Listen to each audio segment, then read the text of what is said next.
Hey everyone, Night Shadow here. Okay, so this is gonna be the first fanfic I'm reading for YouTube. Yeah, been a while since I've actually been able to read a fanfic on YouTube. Actually, this has been it's been a while since I started talking about it anyway. Anyway, yeah. This is going to be a fanfic one of the fanfics I've wanted to do for a while. Doompie started this fanfic, but didn't finish it. So, I'm going to start it, and hopefully finish it. This is going to be It Takes a Village by Determamfid. Alright, so, let's get started, shall we?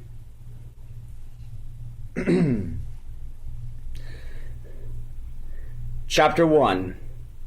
Story. It Takes a Village by Determamfid.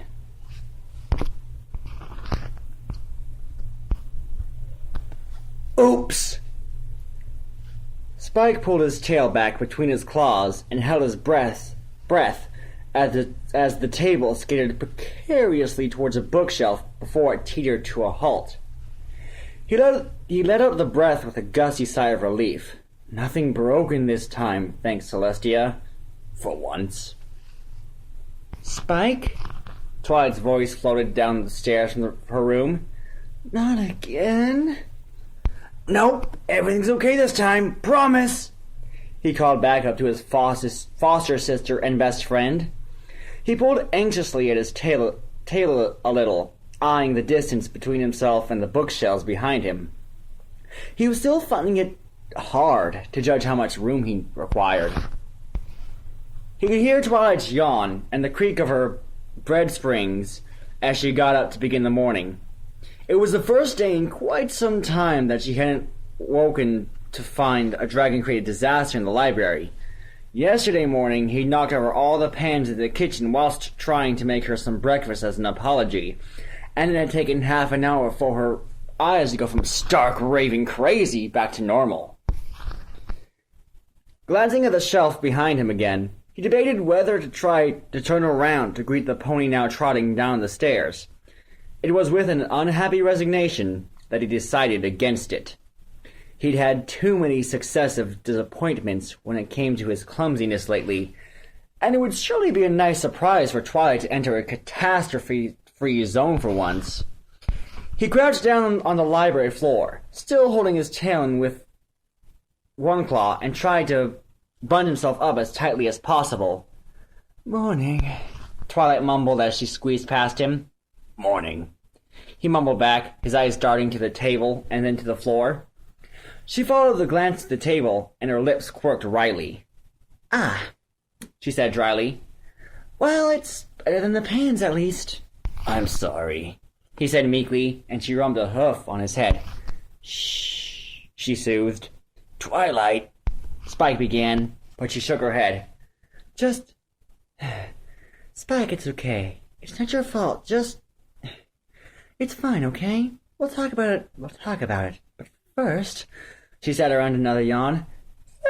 "I need coffee." "Oh, okay." Spike turned from long-ingrained habit towards the kitchen, mind already planning coffee and biscuits, and absently released his tail. It swung around and slammed directly into the table he'd shunted before. Flying wood chips and ink cut off the sound of Twilight's cry of alarm. "Oh, no, no, no! Twilight, oh no! Are you okay? I'm so sorry. Are you okay?" Spike blurted, green eyes wide, as she spat ink and wiped her face. Splinters of the table were caught up in her mane. She growled and splattered ink from her face onto the ground. "No," she grumbled. "Can I?" No.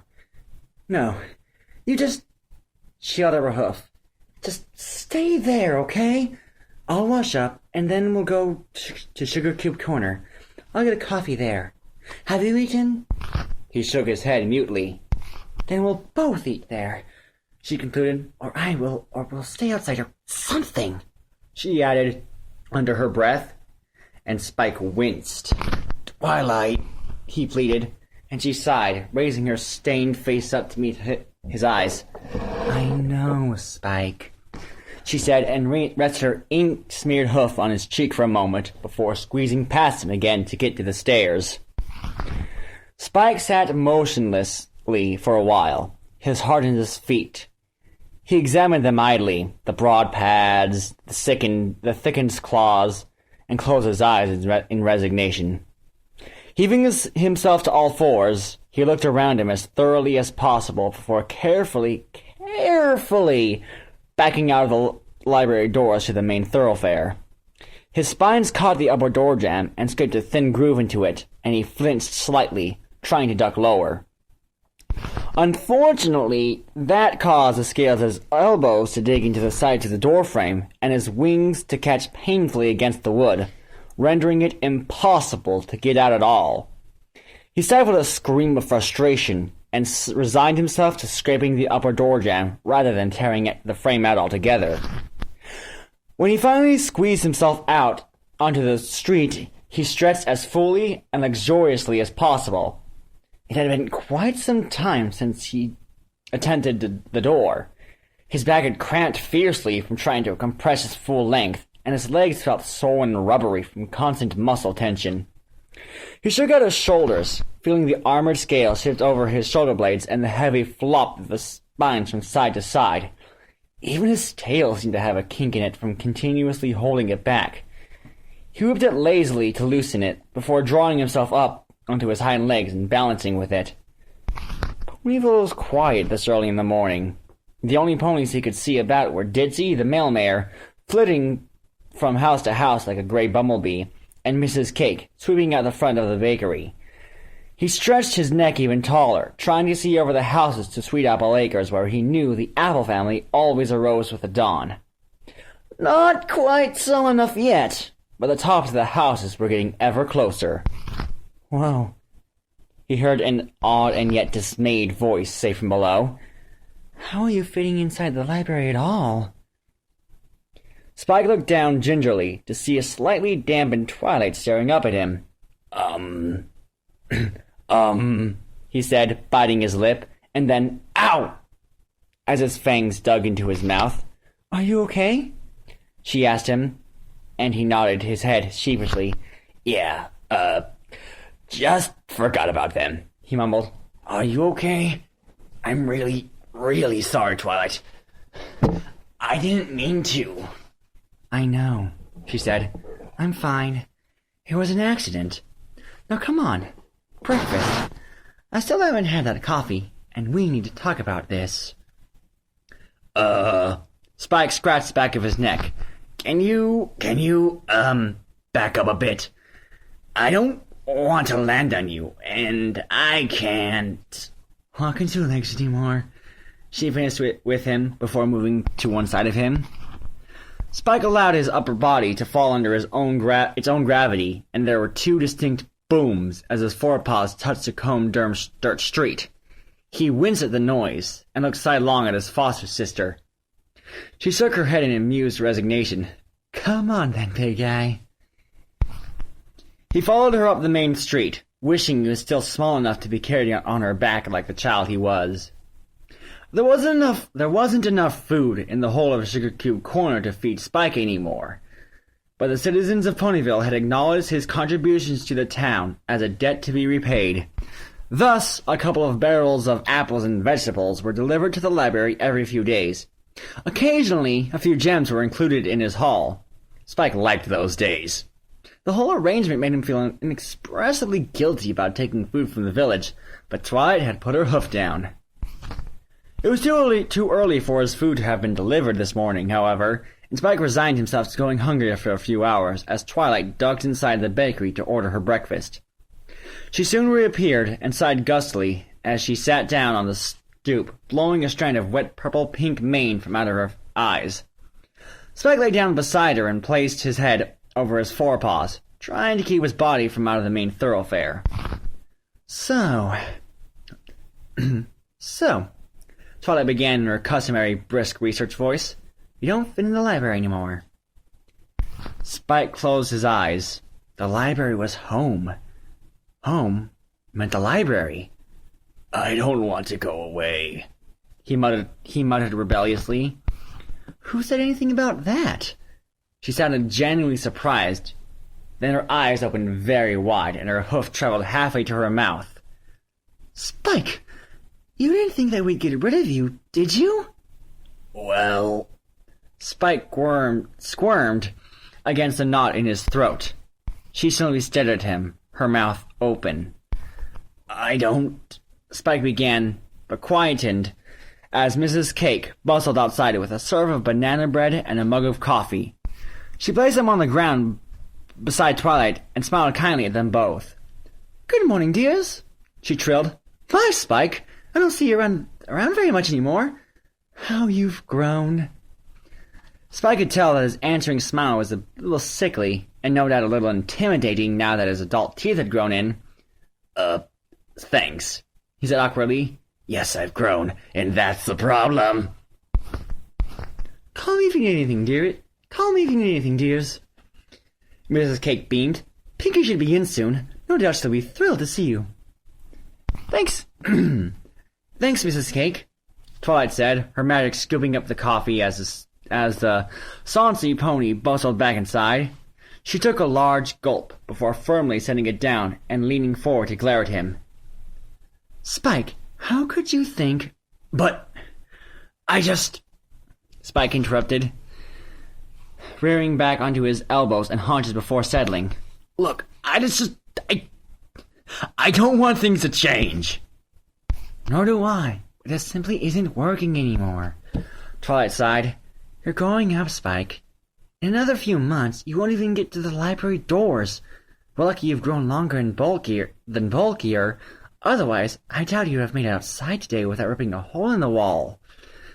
Spike steeled his courage. Yeah. About that. The coffee cup stopped halfway to her lips. I didn't see a hole. I tore the top of the door jamb, he admitted very quietly. She groaned. That's that then. You really don't fit in the library anymore. I don't, he said woodenly. There was an awful pause. Well, let's think of something, Twilight said in a brisk voice to cover the awkward silence. I suppose you're not much into caves. Spike made an inelegant noise of derision before pressing his forehead against his claws. What am I gonna do? He burst out.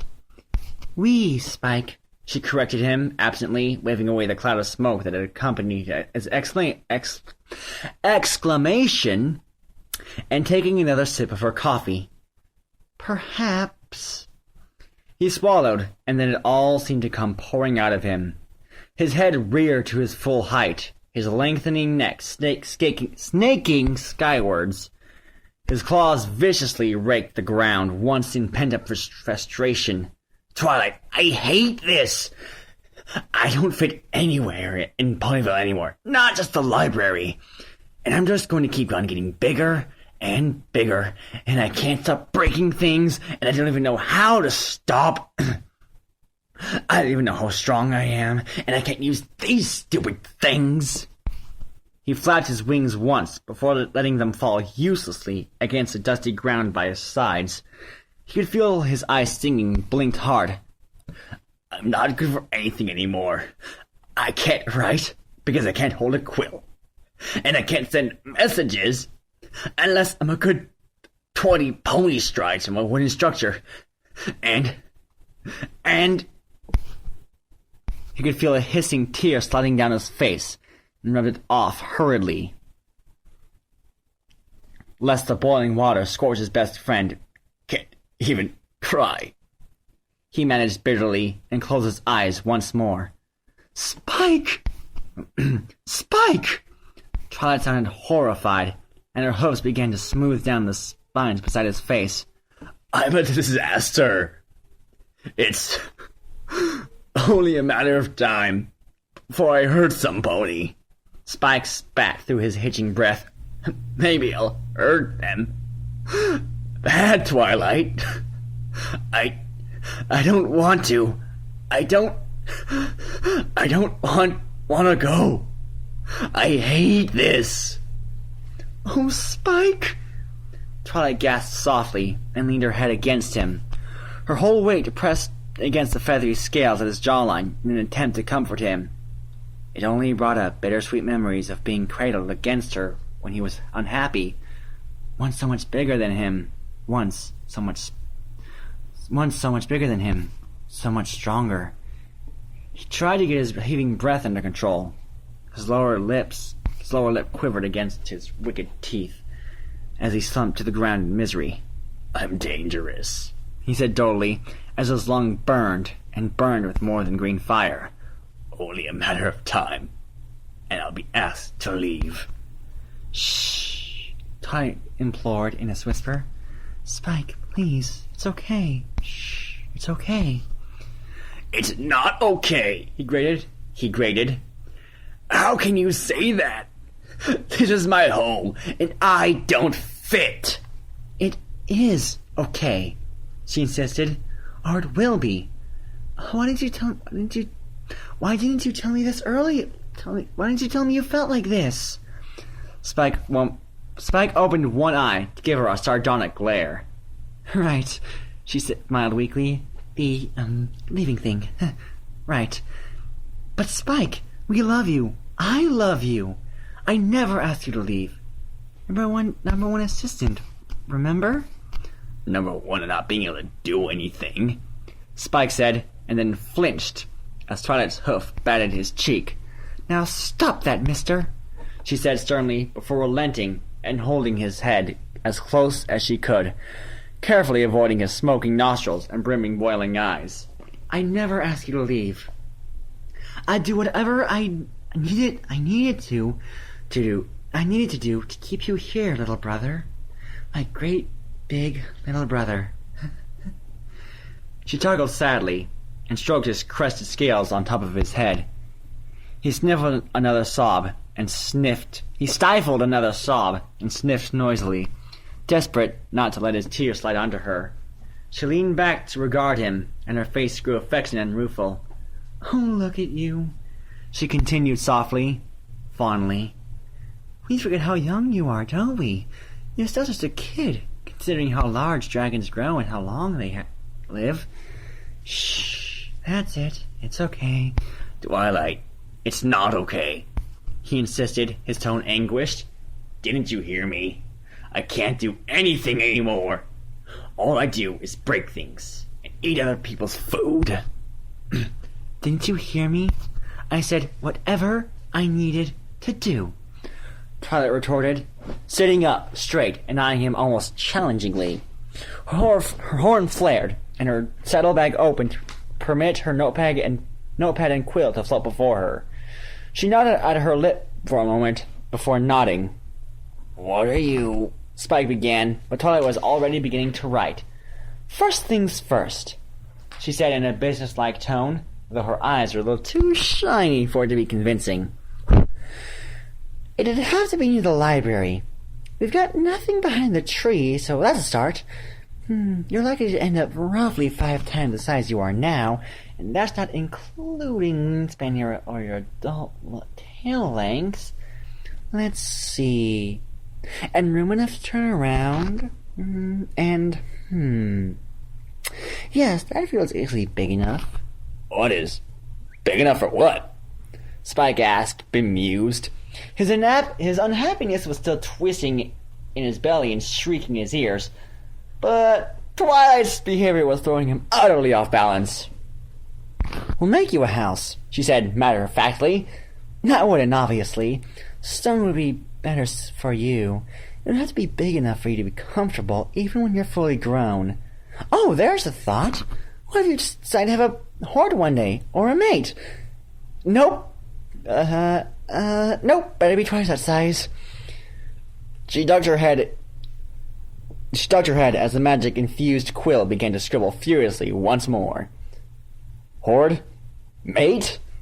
Spike's mouth dropped open in astonishment before he began to blush violet.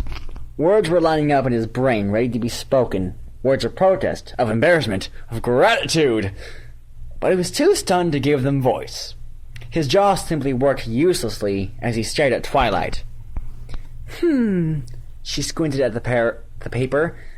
We may have to clear some trees, but that should work. Lucky that plot of land's unoccupied. You could pull those trees up and replant them, no problem. And that brings us to the next point. Controlling your strength. She peered at him consideringly. I could help him. Came a soft, accented voice from the road beyond Spike's body. Both Twilight and Spike jerked slightly in alarm, the notepad and quill clattering to the ground. Their heads whipped around to see Big Macintosh hitched to his hefty wagon. Within it were the pile of barrels and crates that constituted Spike's meals for the next couple of days. Mighty sorry for scaring y'all, Big Macintosh continued in his slow, deliberate voice, but I couldn't help overhearing. Macintosh, oh.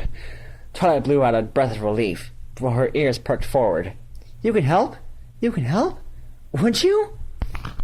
Well, yes'm. Macintosh stuck his large red head. You see, when I was a colt, I had a similar sort of problem. Being that I was taller and stronger than all the other colts, it took me a long time to control my strength. I could help there, I reckon. Show you what I learned. Spike eyed the farm pony dubiously. I'm a whole bunch bigger and stronger than you already, he said doubtfully, and Macintosh snorted.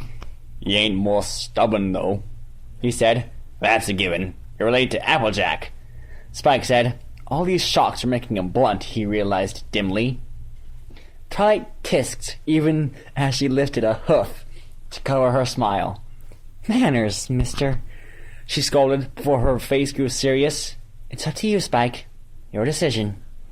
Spike looked at her helplessly, his eyes darting between them.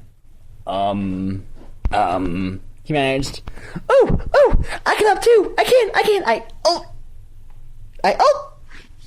Pinkie Pie had abruptly appeared behind the cart, and just as abruptly, tripped over her hooves.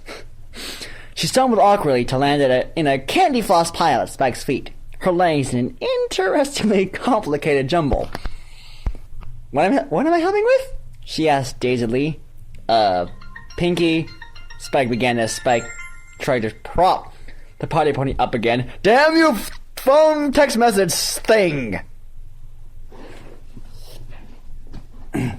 His forepaw pushed too fast, and she sat back on her rump heavily. Hi, Spike! She beamed from within another complicated tangle of pink limbs, and Spike began to splutter apologies. Hold on!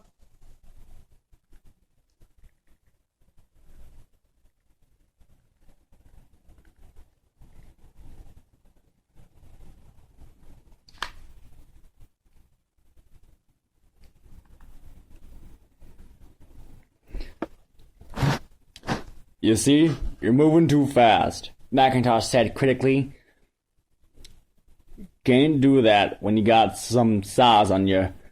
Gotta move slow and steady. Give all these little folk time to see you coming. Spike glanced over at the stallion and nodded despite himself. Then he reached out his foreleg and very, very slowly pushed Pinkie back onto her feet. There now, Macintosh said with quiet satisfaction.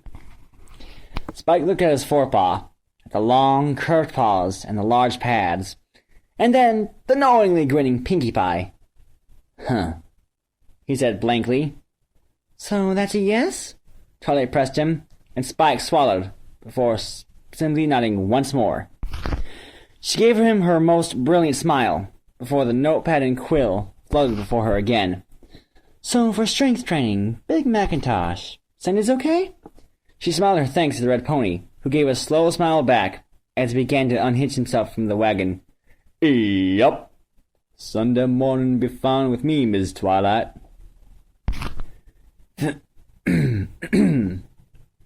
Spike cleared his throat. A pony he barely knew was offering to help him after all. A vast sense of stunned amazement was beginning to overwhelm him like a new dawn.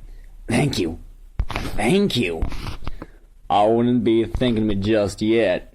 Big McIntosh drawled, his smile still in place. You're gonna be working mighty hard to get yourself under control, same as I did. But you'll get there. The large farm pony nodded approvingly. Twilight frowned at her list. So for flying... Somebody mention me? A swirl of color announced Dash's arrival, and Spike had to stop himself from flinching. He didn't like the idea of learning to fly like Rainbow Dash. She was so nimble, so fast and light and speedy. He'd no doubt rip himself in two if he tried to learn her way. Well, we mentioned flying, Twilight said with a note of irritation in her voice. Which means you totally mentioned me, because, hey, I am flying, Rainbow Dash said smugly, flitting around their heads. So, what do you know? Super speed strut? Collateralette? She winked. Sonic Rainboom? I'll be the biggest critter you ever called brother, Spike whispered in a panicked Twilight. We don't need trick flying, Twilight said, elbowing him. We need somebody to teach Spike. Oh, Dash said in sudden comprehension. Me! I can help me! Pinky bounced before stopping dead still in petulant realization. Oh, no fair! I can't fly!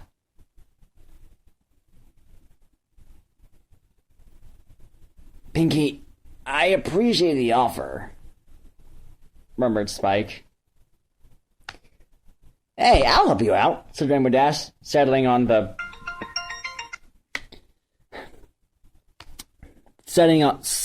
ground before him, her wings slipping back neatly. No problem. I can't leave you hanging. No way.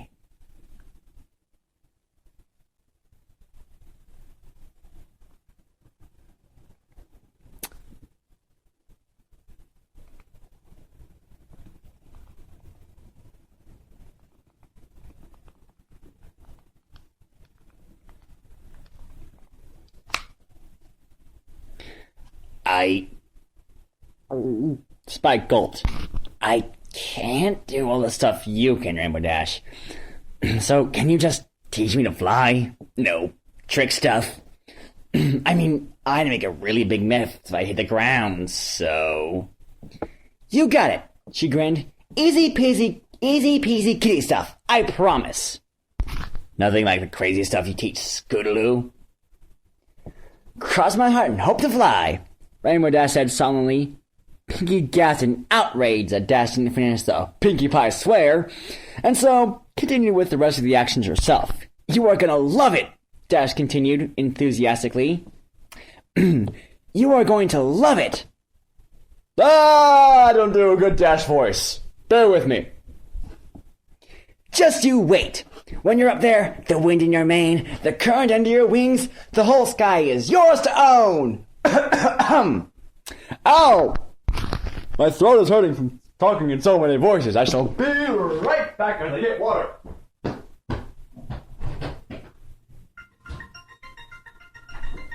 And a text message. Well then.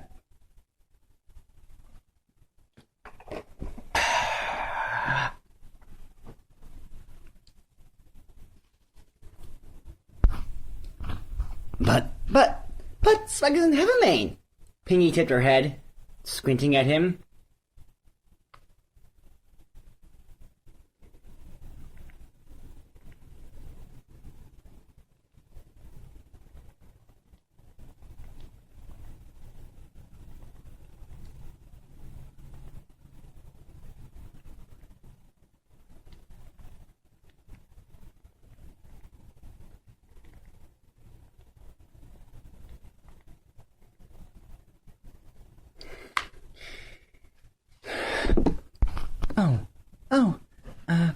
Hello, Spike, came a soft, nervous little voice. and Fluttershy inched tentatively beyond his body to see the rest of the collected ponies. Oh, I see. I'm so sorry. I didn't mean to interrupt. I'll just be... No, Fluttershy, wait! Twilight suddenly squawked and grabbed her meekest friend. Perfect! Oh, hello, Twilight! Oh, hello, Twilight! Fluttershy squeaked as her breath was entirely cut off. Fluttershy, you've got that stare, and you've had experience with dragons before. Oh, you can be the one to help Spike with his flame! Twilight rejoiced, hugging the shy Pegasus even more. Meep. But, Twilight, I can already flame, Spike protested, confused. I've been able to flame since I was hatched. But Fluttershy can help you tame it. Twilight turned to him. You see? Knowing how much to use and when. You've always given it your all, but now you don't need to and it's become a problem. So... Ta-da! Fluttershy! Spike cocked his head. I don't think she likes the idea at all. All that much. He said dryly. Fluttershy was trembling violently in Twilight's stranglehold. Fire! Fire! She managed in a tiny voice, shaking her head so fast it became a peach-colored blur. I hope I'm not being too forward if I suggest something, Big Macintosh ventured.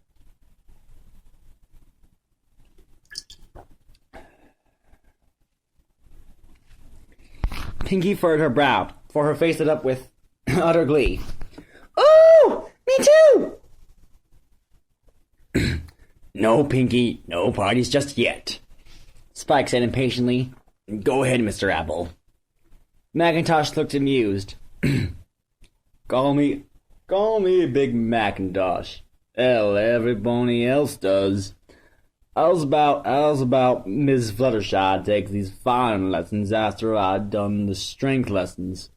You'll be a bit more tired and less likely to produce as much fire, I'm guessing. Well...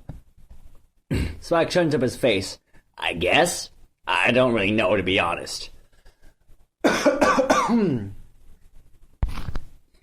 We got 2 follow fields out on the farm for you to practice in. No trees or nothing.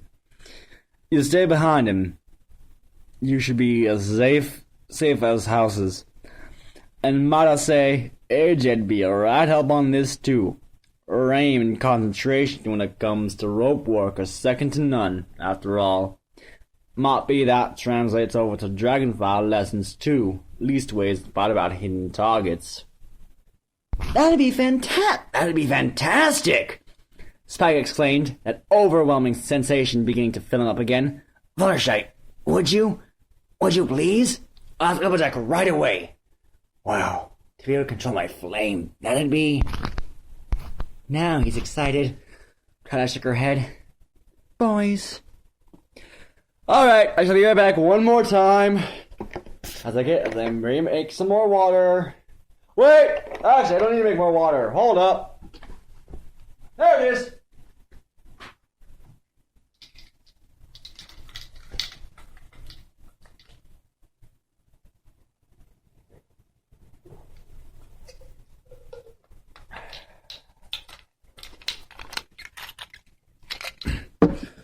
Fluttershy had slowly relaxed as Big Macintosh spoke, and she smiled tremulously up at Spike. Well, if Applejack and, Mr. Big Macintosh are okay with that, then, well... She ducked her chin and whispered, I'll try. Thank you, Fluttershy. Spike beamed, really beamed, down at them. It made Twilight realize how long it had been since she'd seen it. Big Macintosh, everyone, thank you all. Oh, we're not finished yet, she said cheerfully, scribbling some more on her notepad. We're not? Rainbow Dash blinked. Twilight, that's flying lessons, strength lessons, fire lessons. Yes, and we're building him an enormous stone house too. Twilight dismissed this rather large undertaking somewhat airily. And I'll work out how to spell some quills and parchment larger for him. But we still need to find a way to get him to stop feeling guilty about the food he's eating. Oh my gosh, you guys! Pinky's eyes went huge. I can help! Pinky? Pinky. Oh, Celestia, of course! Pinky! You're a baker and a cook! Twilight skidded over to her most enthusiastic friend. What can you do? What can you do? Me? Pounce, of course! And she looked at Twilight as though she were the crazy one. Twilight sighed in disappointment. Right. Obviously. She began to turn away, but Spike carefully and slowly put a forepaw to stop her progress.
Hang on. Sometimes there's something in those things she says. He whispered as softly as he was able. Then, raising his voice, he asked, Pinky, Pinky, what could this bouncing do?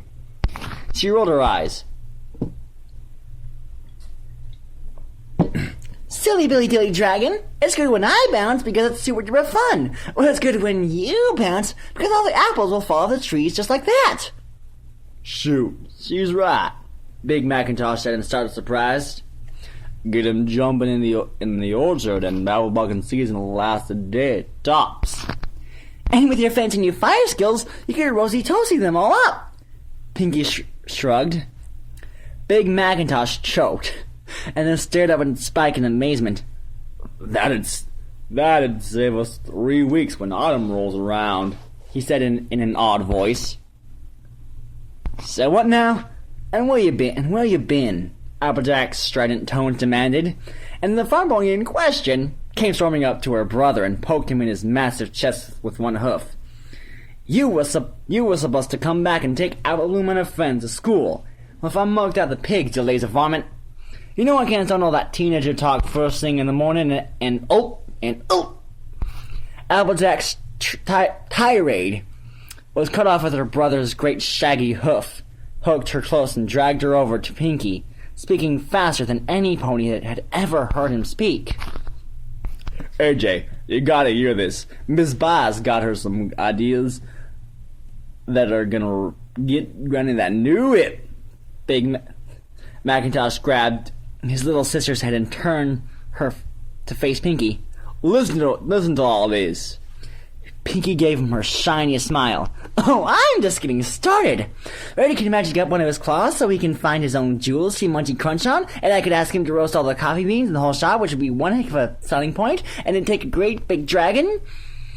You can no time at all to pull up the trees or lift rocks or fight off nasty old diamond dogs, and he could warm up water for Lotus and Aloe, or do awesome scary things at night to protect Ponyville from all the creepy, silly, funny nasties in the every forest. Oh, and he could learn to do barbecues for parties and s'mores and oh yum, and dig furrows in the fields with his claws and melt the ice and thump all the snow off the houses for winter wrap-up. Pinky, you should really breathe, Pinky said wordly. Or how about the cooking on festival nights or give air to all the earth ponies and unicorns? Pinky blinked at Fluttershy's words, thinking, and then dragged in a huge breath. Oh, that's better, she giggled light-headedly.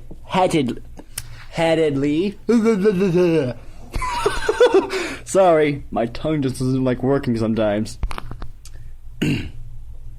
What's all these ideas made of? Wondered Applejack aloud. Not that they wouldn't be a right help, you get me, but what's brought all this on? We're helping Spike, Pinky announced, and he wants to help back, of course. Oh, right, Applejack said, finally turning to him. And Spike needs help with... Whoa, Nelly. Sorry, I looked away. And Spike needs help with... Whoa, Nelly. Spike crashed a little as Applejack's green eyes widened, taking him in. Land's sakes, kid, she said. Land's sakes, kid, she said a little hoarsely. Hi, Applejack, he said a trifle meekly. But at Macintosh's steady look, he put himself up to a more comfortable sitting position. The red pony's nod was approving as he straightened his forelegs and shoulders, unconsciously in response. I haven't seen you in ages, he added a little more confidently. Well, now, ain't you a sight, sugar cube? She whistled, tipping her head back to smile up at him. And by the way, you're teaching him to be accurate with his flame down in your follow fields, Twilight added, checking her list, on Sunday afternoons. I'm doing what? I'm doing what now? Spike tried to take all it in. There were a few things in that list of pinkies that he wouldn't be able to do until it got even bigger. But for the first time in Celestia knew how long, he didn't feel sad or bitter about the undeniable fact of the growth. In fact, he sort of liked the idea of helping out, being Ponyville's big, scaly defender, keeping things warm, picking things up, even showing Earthbound ponies the skies. Wow, he said softly. His whole mind was beginning to reel. He could do this. He could be himself and keep us home, and still be useful. Pinky smiled suddenly. Feel better? I sure do. Thank you. He darted a look back over at Macintosh, before lowering his face to Pinky and carefully and very slowly touching her neck with the side of his head, which was the best he could manage at approximating a hug. She, of course, threw caution to the wind and threw both her forelegs around his whole head. Needless of the smoking nostrils, he sucked his breath quickly and held it, worried about hurting her. Don't be silly, she nudged his cheek. This goofy little smoke isn't going to burn me, so just you turn that big old shiny friend upside down. She stuck a leg right over his nose. See? It's not even hot. He swallowed and tried to begin breathing again. Whoops, a little hot. She corrected herself as the smoke began to coil once more.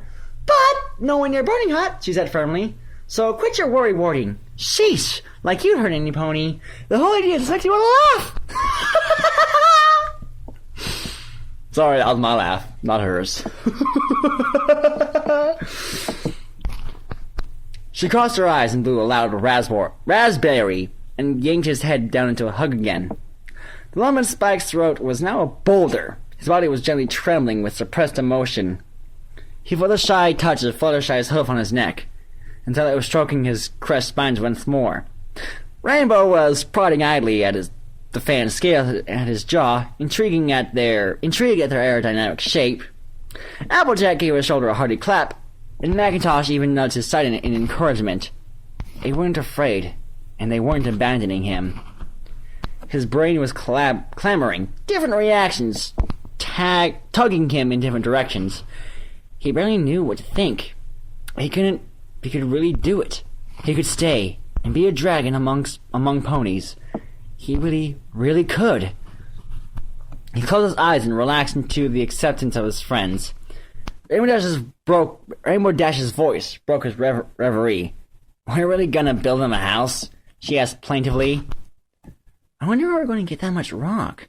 Twilight pondered. Rainbow Dash groaned. I hate work that takes more than 10 seconds. Call me astonished, Applejack said dryly. Spike cleared his throat and gently began to straighten his neck, pulling his mouth out of Pinky's sprawling embrace. His friends beamed at him, and he smiled back, regardless of the appearance of his fangs. I'll find it. The rock, I mean. And I'll bring it back, he said earnestly. I'll build it.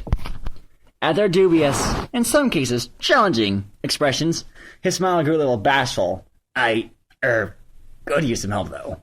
He mumbled sheepishly, glancing over at Twilight. She shook her head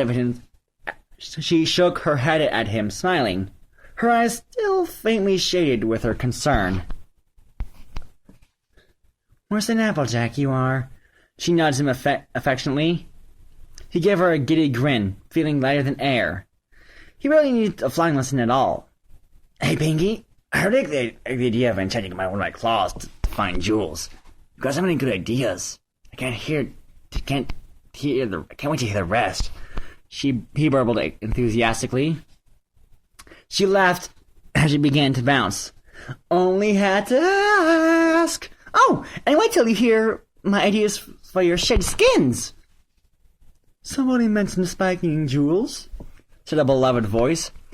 Spike whipped his head around, eyes wide and expectant to gaze worshipfully, and wistfully down at Rarity as she stepped daintily down the street.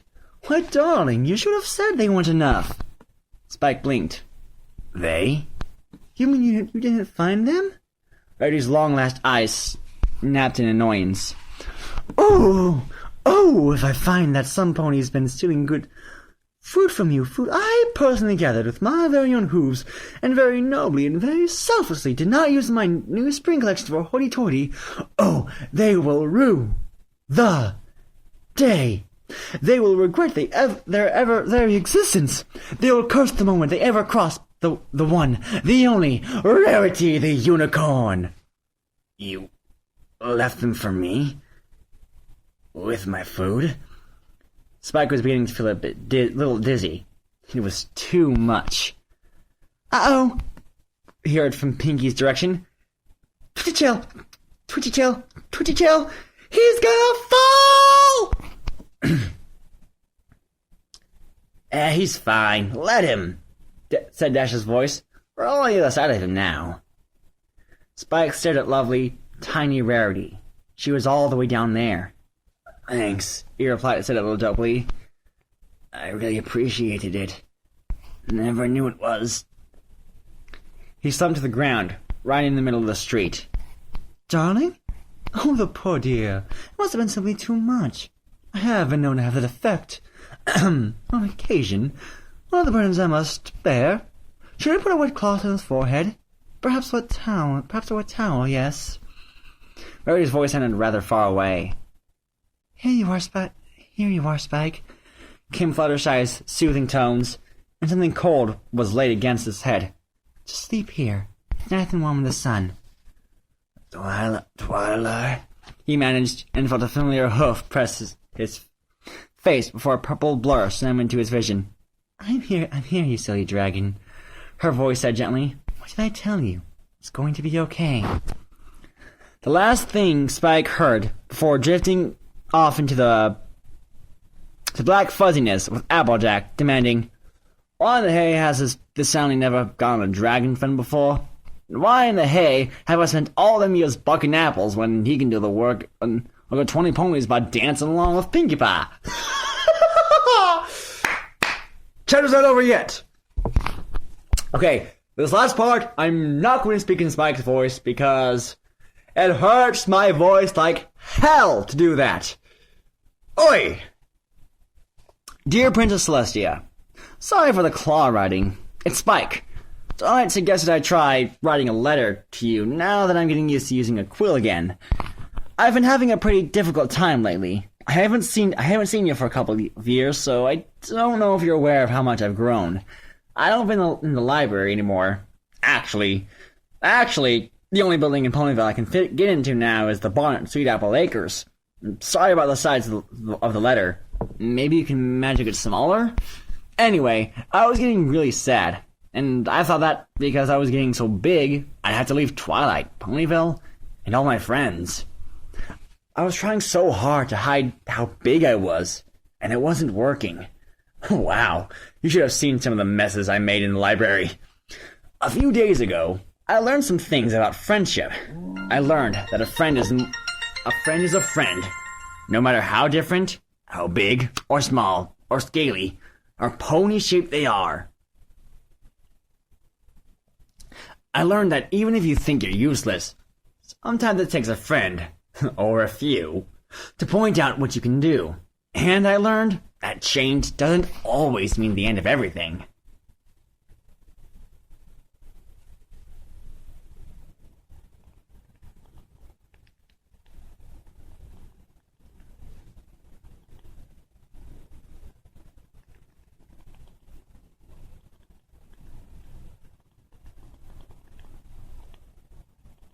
Sorry, I have to text.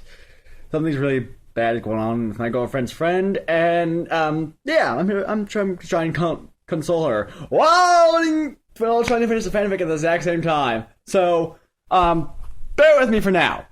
Yeah, hopefully it's not gonna be like this every night I read a chapter, but for now, yeah.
Twilight's helping me with this letter, and I have a stack of quill that she's enlarged for me to use. I have permission to sleep in the square for the moment, but the whole town is interested in helping me build my house behind the library. Tomorrow morning, I have lessons learning how to control my strength and my fire. Tuesday is my first flying lesson. I'm really nervous about that one. All my friends are helping me, and I'm going to help back as well. There are stumps around the apple orchards I can pull up, and I'm going to try to move the big rock trapping the stream on Horsefall Mountain. I'll donate my fire to the Sunday afternoon picnic in Ponyville Park, and donate my shed skins to Rarity. When I learn to fly, I'll take the little fillies and colts on joyrides, and I'll scare away that old cockatrice from the Everfree Forest. I can't do a lot of the things I used to be able to do anymore, but I can do enough of them to get by. Besides, I've got a whole new set of skills to learn, and that's pretty exciting. I can't remember too much about Canterlot anymore. I can remember Pony Joe's and the Citadel, and the Palace, but that's about it. It's all a bit blurry because I was just a baby. Ponyville is my home now, and I'm so glad I don't have to leave it. Your friend, Spike. And I hope you enjoyed that chapter. I'm